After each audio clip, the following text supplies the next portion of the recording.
oyunumuza başlayırıq. Riyaziyyat. Riyaziyyatı seçdiniz. Uğurlar sizə.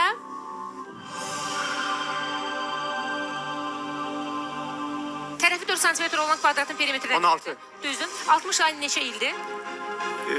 5. Düzdür. 2 nöqtədən neçə düz xətt keçirmək olar? 1. Düzdür. 18-in yarısı tək yoxsa cüt ədəd? Tək. Düzdür. Mini 8-ə bölsə neçə edər? 125. Düzdür. Kuboidin neçə üzü var? 16. Xeyr, 6. 16-nın neçə faizi 12-yə bərabərdir? 75. Düzdür. 1 metr 50 cm olan düzgün 10 bucaqlının tərəfi 5 yoxsa 10 cm-dir? 5. 10. Xeyr, 5. Silindrin yan səthi hansı figurdur? Düz bucaqlı. Düzdür.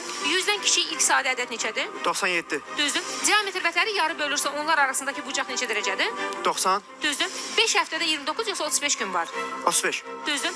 50-nin 3 mislindən 5 vahid böyük ədəd 155. neçədir? Düzdür. 40 dərəcəlik dönmə bucağının son tərəfi hansı rübdə yerləşir? İkinci. Xeyr, birinci rübdə. 4 misli 4. 16 olan ədəd düzdür. Sizin 12 doğru cavabınız oldu. Bayram.